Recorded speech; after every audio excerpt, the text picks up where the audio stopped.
I am Santha.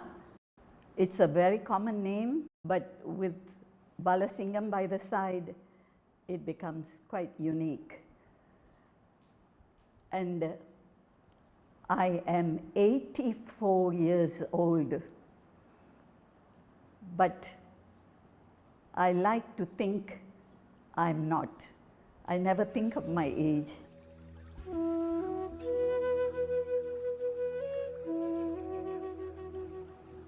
Even though I'd been to India many times, nobody ever told me about Bhagwan Sri Ramana Rishi.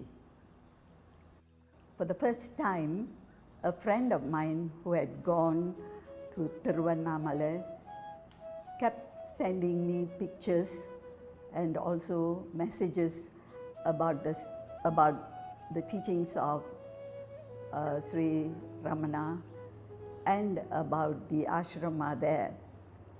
Even that did not affect me in any way.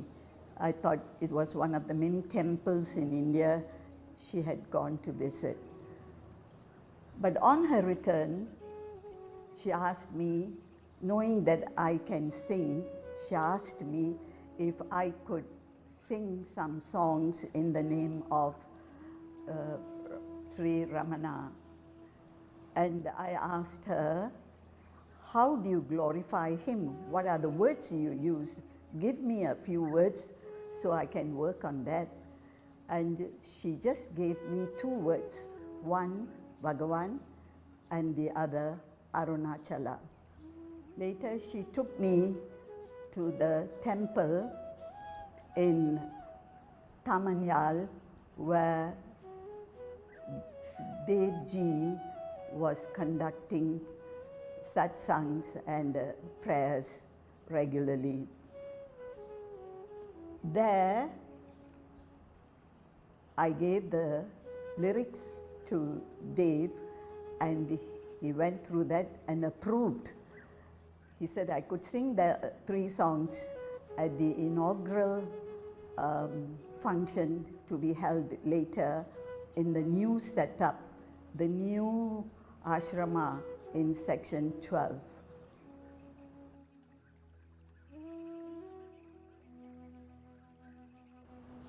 Om Namo Bhagavate Sri Ramanaya.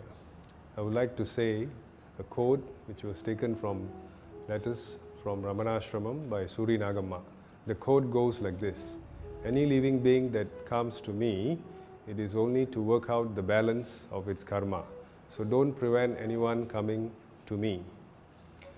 This is how Santama came to us, where she was brought by another seeker. She is also a new seeker.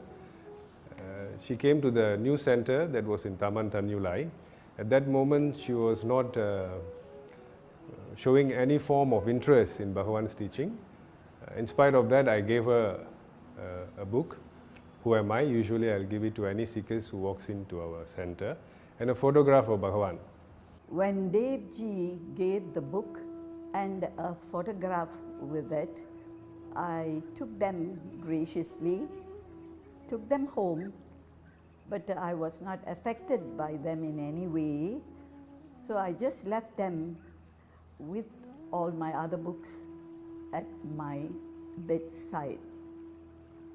A couple of days later, when I woke up in the morning, Bhagavan's photograph was just next to me on my bed, and he just gazed at me. The gaze was so electrical. It was strong, as if there was a golden thread connecting him to me. And there were like electrons flowing through this thin, almost invisible thread, golden thread, but it was strong. And my heart became filled with emotions, filled with love, filled with a lot of things I can't even talk about now. So I just got out of bed, went to my study, sat down, and started writing a number of songs. The lyrics just came from inside with no help whatsoever. My friend had just given me 2 words, but I went on and on and on. After a couple of days, I came to know that she wants to write lyrics and publish an album for our center. And then she came and we met. She brought some songs. Then I have approved it when I go through the lyrics. I told the president and I told some of my friends that I did not write the lyrics, neither did I sing the songs. It's all Bhagwan's grace. Then I requested her to come and present in front of Bhagwan's shrine. But then we already shifted to our new center in PJ section 12. So we had a special event on that day and an arangetram of all the written songs of Bhagwan were presented with other seekers who witnessed the event. I had to sing the songs in front of the shrine, Bhagwan's shrine, as an arangetam. After that, we went to the studio. The president was there most of the time, and the music for these bhajans was rather slow. Luckily for us, the sound engineer was an Indian this time, and he could appreciate what we were trying to do. We wanted to make the songs a bit rhythmic, not like a rap, but a little more beat into the music. But the president said no, because he played some songs from the ashrama in India, where celebrities had sung the simple songs in praise of Bhagwan, where the music was even slower than ours. It is only Bhagwan's grace that actually mooted her to produce this album. Because being a new seeker, it won't be that easy to praise Bhagwan, because she is not known to Bhagwan and even Bhagwan's teaching. But somehow Bhagwan instrumentalized her to produce this CD, and this is first of its kind for Malaysian devotees. We had a violinist accompanying us, and her name is Shashini, and a tabla player, Selvendra. They cooperated very well, and of course I sang the songs playing the harmonium myself.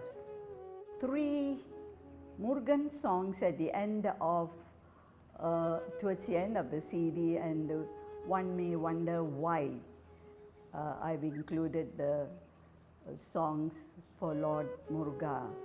I saw a photograph of Ramana and Palani Murugan in their outfit, that is Kaupinam, and the resemblance was there. I've also read about devotees, seekers who had been to Ramana, and where he had given them the vision of Lord Subramanya to them. So all this inspired me to include 3 songs which I had recorded previously some years ago. Now I believe that Sri Ramana is indeed the ultimate guru for me. I've had many stepping stones, and this is the final. I don't think I will be recording any more songs for any other devotee. Bhagavan Sri Ramana Maharishi Society was formed in 2018, and this is the first time, first of its kind, that a new seeker producing such an album for Bhagavan, in praise of Bhagavan. So I truly believe it is Bhagavan's grace that instrumentalized us to produce this album called Ananda Ramanaganam. Even this name was chosen by her. I sincerely thank the president of Sharanalaya and his committee members who very willingly accepted the idea of launching a CD for the Vaibhagam to be held in the month of August 2019. With his inspiration, guidance, I was able to do a lot of things towards making this CD a success. The committee of Bhagavan Sri Ramana Maharishi Society would like to record our gratitude and thanks to Santha Ma for producing this album.